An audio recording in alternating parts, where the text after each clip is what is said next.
चैतालीस फूडोलॉजीमध्ये तुमचं स्वागत आहे। आपण उन्हाळी रेसिपी पाहत आहोत। या अगोदर पण आपण कैरीपासून कैरीची चटणी, कैरीपासून मुरंबा कसा बनवायचा अशा अनेक रेसिपी पाहिल्या आहेत। त्यातलीच एक सर्वांची आवडती म्हणजे कैरीचं पन्ह कसं बनवायचं ते आज आपण पाहणार आहोत। त्यासाठी इथे मी 2 कैऱ्या घेतलेल्या आहेत। वजनी प्रमाणाने या अर्धा किलो आहेत। कैऱ्या मी स्वच्छ धुवून त्याची सालं काढून घेतलेली आहेत। आता आपल्याला कुकर घ्यायचा आहे।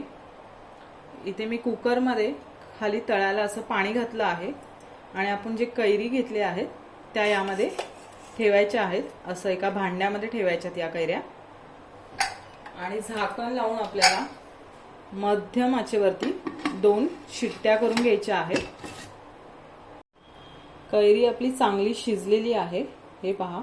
आता आपण प्लेट मध्ये काढून घेऊयात।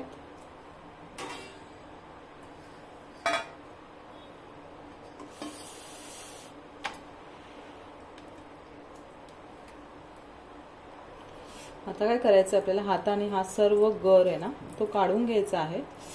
गरम आहे त्यामुळे हलकीशी कैरी थंड झाल्यानंतर ही प्रोसेस करून घ्यायची आहे आपल्याला। हा सर्व गर मी असा काढून घेते।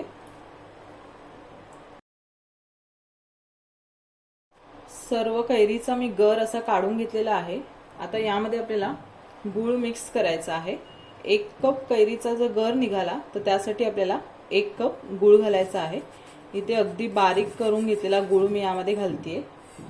हे मिश्रण जे आहे ते तुम्ही मिक्सरलाही फिरवून घेऊ शकता, पण काय होतं पण्याचा जो कलर आहे तो असा सफेद होतो, त्यामुळे असा पिवळसर रंग राहत नाही। त्यामुळे मी सहसा हे मिश्रण असं हातानेच मिक्स करून घेते, मिक्सरला फिरवून घेत नाही। त्यामुळे त्याचा रंग खूप असा छान राहतो, पिवळसर। हे सर्व मिश्रण आपल्याला एकजीव करून घ्यायचं आहे, अगदी एकसंध होईपर्यंत असं चमच्याने आपल्याला सर्व मिक्स करून घ्यायचे। पन्ह बनवण्यासाठी आपलं जे मिश्रण आहे ते छानपैकी मी एकजीव करून घेतलेलं आहे। आता यामध्ये एक अर्धा चमचा वेलची पूड घालायची आहे, मिक्स करून घ्यायचे। छानपैकी गूळ वितळेपर्यंत आपल्याला हे मिश्रण मिक्स करून घ्यायचं आहे।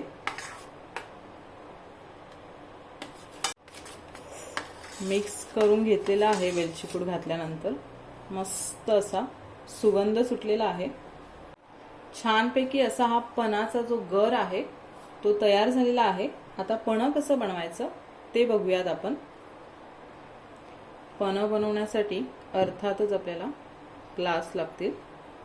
ते ग्लास घेतलेत मी। आईस क्यूब घालायचे आहेत आपल्याला। जर तुम्हाला नाही घालायचे असतील तर नाही घातले तरी हरकत नाही।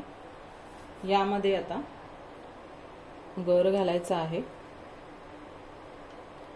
2 चमचे मी गर घालत आहे एका ग्लास मध्ये। मस्त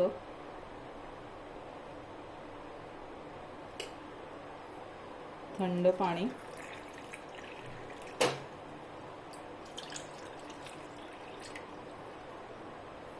मिक्स करायचं आहे। हे सर्व मिश्रण